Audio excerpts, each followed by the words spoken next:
you got your CDL and you're about to go into phase one. Well, you phase one students, I got some information for you. So stay tuned. Yeehaw!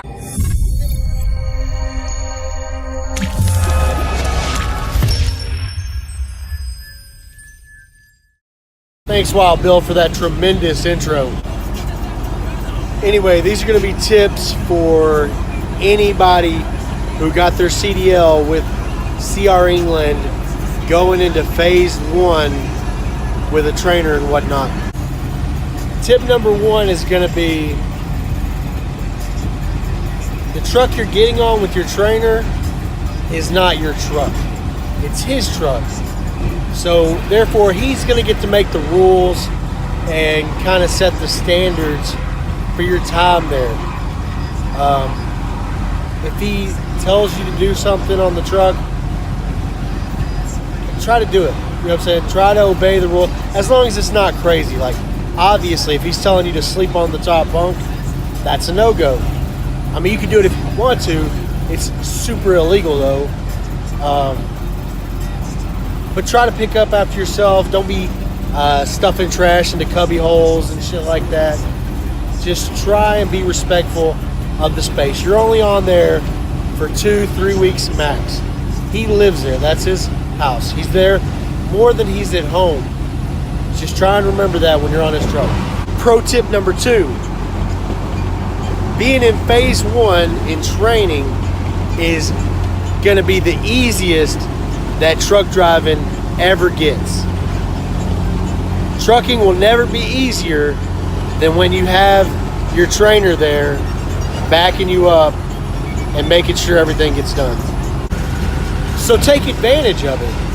If you see your trainer outside the truck doing something, get out there and see what's going on. It might be something important, it may not be. You know, he's not going to think to teach you everything. So if you see him outside doing something, or you see him piddling around, just get out and see what's going on. You might learn something, you never know. Third pro tip. It doesn't matter what you think of your trainer, how shitty you think he is, or how new he is, or whatever. You should probably go out on a limb and just assume that he knows more than you. So maybe no matter how much you hate him, you might still be able to pick up some nuggets to take on in the future with you. Don't just negate everything he's trying to teach you just because you don't like him. It's very unlikely that every 2 or 3 people stuck in a truck together are going to be compatible and like each other. So that being said, you can at least try to learn something from them, because regardless of if they've been driving for 6 months, 2 years, forever, they may not help you with anything, but at least try to pick up any kind of information you can, because all the tools that you can add to your toolbox can help you in the long run. And the toolbox is one of my favorite things to talk about, because basically I think of every job you have a toolbox for it with different tools. Trucking's the same way.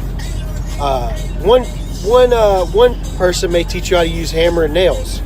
A hammer and nail is not going to work for every single thing. So say one trainer teaches you about hammers and nails, the next one teaches you how to use a drill, the next one teaches you how to use a level. You may learn how to use a power saw from a guy at a truck stop. Every bit of information you can pick up helps you. It's all tools for your tool chest. And the more tools you have, the more different ways you can solve problems. And that point's going to bring me to point number 4, right? Point number 4 is that just because your trainer has 6 or 7 or 8 months, and they're still rookies, still learning things every day,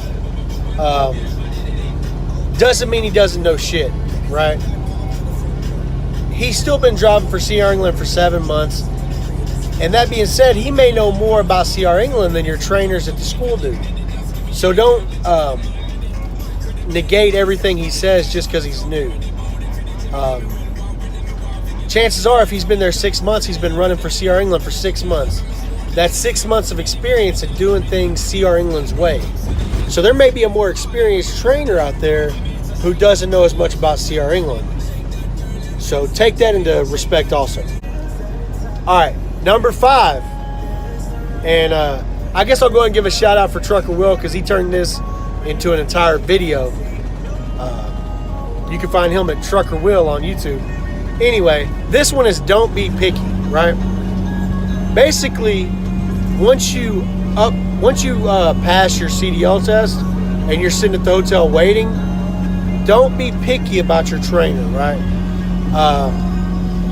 Given, like, if you don't smoke, don't get on a smoker's truck, because it's going to be miserable. And if you smoke, don't get on a non-smoker's truck thinking, oh man, I can handle it. I'll just smoke outside the truck when I'm out. Don't do that either, because that's a big one. But what I'm talking about is more like, don't think that you need to be on a solo truck with just a trainer, right? Being on a 3-person truck isn't bad. It's actually really good, because you're going to get more time with the trainer. And if the trainer sees you're having problems and the other student isn't, he can be up for your entire drive shift, watching, helping, giving you advice, while the other student sleeps in the back of the truck. And he could sleep more when that student's driving, because they're more advanced. So it's really better for you to be on a 2-person truck.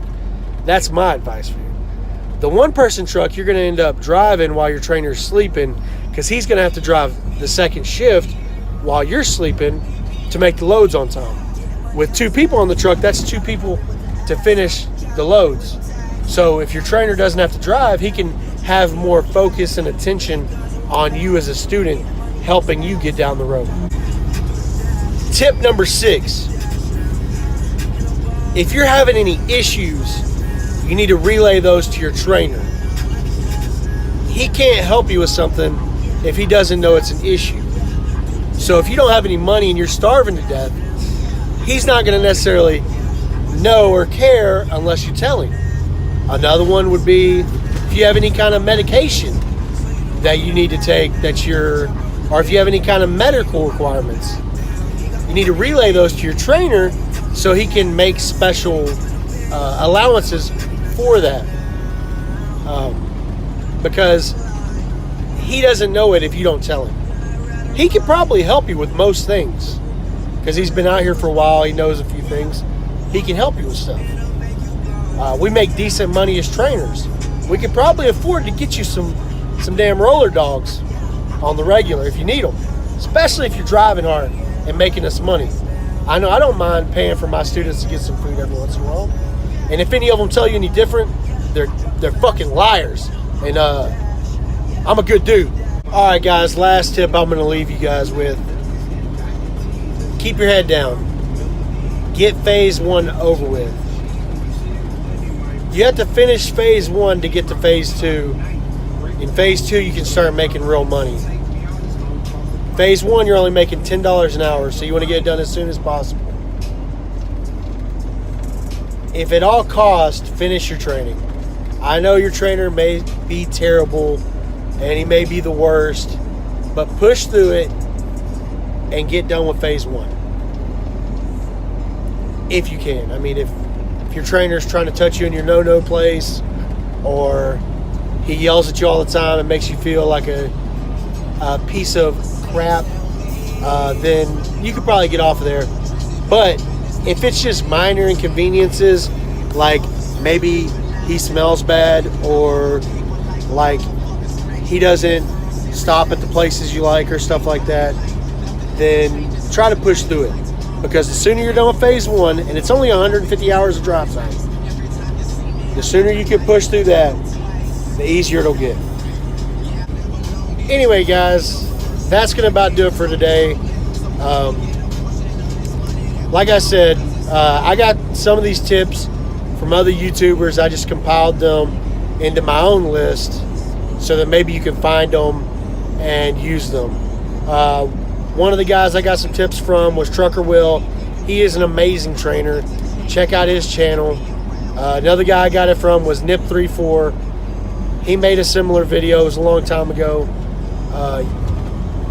I figure if I'm gonna take some of their swag, the least I could do is direct you towards their channels. I will go ahead and link their channels down below in my favorite section of my description, truckers I fuck with. Thanks guys, until next time. Sorry the video is so long, but all these tips are gold. So I hope you stayed to this point, and catch y'all next time. Hey guys, make sure you subscribe to the channel, like the video, and comment down below. I love getting your comments. I always respond to them, and I appreciate any interaction with the video. Thanks guys. Talk to y'all next time.